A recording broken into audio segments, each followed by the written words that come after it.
మాధవలత గారు ఇప్పుడు ఢిల్లీలో 26 సంవత్సరాల తర్వాత గెలిచారు, బెంగాల్లో మంచి పెర్ఫార్మెన్స్ ఉంది, త్రిపురలో అస్సాంలో ఎక్కడ గెలవని చోట అధికారంలోకి వస్తున్నారు. తెలంగాణలో ఎందుకు రావట్లేదు? హైదరాబాద్ లో ఎందుకు గెలవట్లేదు బీజేపీ? హైదరాబాద్ లో ఓవైసీని ఎందుకు ఓడించట్లేదు? తెలంగాణ వస్తున్నారా? మేము తీసుకొస్తాంగా. ఇప్పుడు మాకు ఇప్పుడు ఎమ్మెల్సీ ఎలక్షన్స్ ఉన్నాయిగా, చూస్తూ ఉండండి. మళ్ళీ మీరు ఇలాగే నన్ను పిలుస్తారు, అబ్బా మాధవీలత గారు 3 ఎమ్మెల్సీ టికెట్లు మీరు గెలిచిపోయారండి అని ఆ రోజు మళ్ళీ మీరు ఇలాగే నాతో మాట్లాడతారు. ఓకే, ఎమ్మెల్సీ ఓకే, తెలంగాణలో అధికారం రావచ్చా? ఛాన్స్ ఉందా? ఛాన్సా? 100%. పేపర్ మీద రాసేయమంటారా? తెలంగాణ ప్రజలు ఈసారి ఖచ్చితంగా కాషాయ జెండానే ఎగరేసి తీరుతారు. మీరు కావాలంటే బాండ్ పేపర్ తీసుకురండి, నేను సంతకం పెట్టించాను. ఎట్లా ఇప్పుడు నిజానికి ఒక కంపారిజన్ ఉంది. ఢిల్లీలో 8 అసెంబ్లీ సీట్లే ఉండే బీజేపీకి, 8 సీట్లతో ఇప్పుడు అధికారంలోకి వచ్చింది. సరే, పార్లమెంట్ సీట్లు 7 ఉన్నాయి.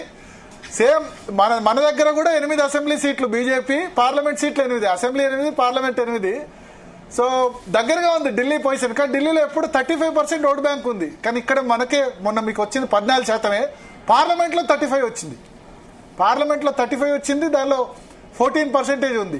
సో 14 నుంచి అసెంబ్లీలో మీరు మళ్ళీ గెలవాలంటే మినిమం 35-38% రావాలి. అధికారంలోకి రావాలంటే వస్తుందా తెలంగాణలో?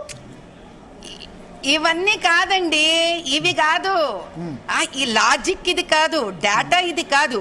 అలా అంటే మరి ఢిల్లీలో కూడా బీజేపీకి ఇది వరకు చాలా తక్కువ శాతం ఉండింది, మరి ఇప్పుడు వచ్చినప్పుడు ఎలా అంటే ఎప్పుడు కూడా 35. మాధవీలత గారు, నేను క్లారిఫై చేస్తున్నా, సీట్లు తక్కువ ఉండొచ్చు కానీ ఓటు పర్సెంటేజ్ ఎప్పుడు 35% బిలో లేదు. అసెంబ్లీ అయినా, పార్లమెంట్ అయినా, ఎంసీడీ అయినా సీట్లు తక్కువ ఉండొచ్చు.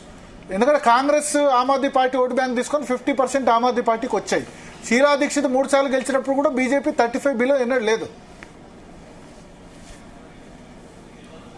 ఇప్పుడు ఇక్కడ ముఖ్యమైన విషయం ఏంటి అని అంటే, తెలంగాణ ప్రజలకు ప్రతిసారి వాళ్ళ ఒక సెంటిమెంట్ ని వాడి వాళ్ళకి వెన్నుపోటు పొడిచడం జరుగుతూ ఉంది.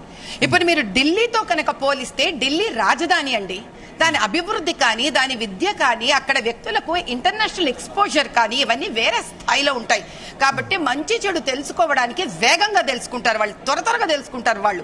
తెలంగాణకు వచ్చేసరికి మీకు ఎన్నో ST areas, SC areas, Gond areas, గ్రామాలు, ఎన్నో బడుగు వర్గ స్థాయిలు ఎన్నో ఉన్నాయి ఇక్కడ మీకు.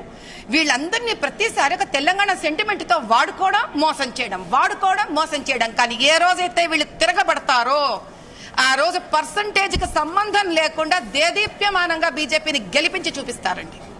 ఇది నా విశ్వాసం. ఎందుకంటే ప్రజల మధ్యలో తిరిగి ఆ రోజు ఎప్పుడుంది? ఆ రోజు ఎప్పుడుంది? నెక్స్ట్ ఎలక్షన్ అయినా ఆ రోజు ఏదో ఒక రోజు అన్నారు కదా. రానివ్వండి, మా ఇప్పుడు రాబోయే ఎలక్షన్స్ వస్తాయిగా, మాకు కూడా మా టర్న్ వస్తుందిగా, అప్పుడు మేము చేసి చూపిస్తాం.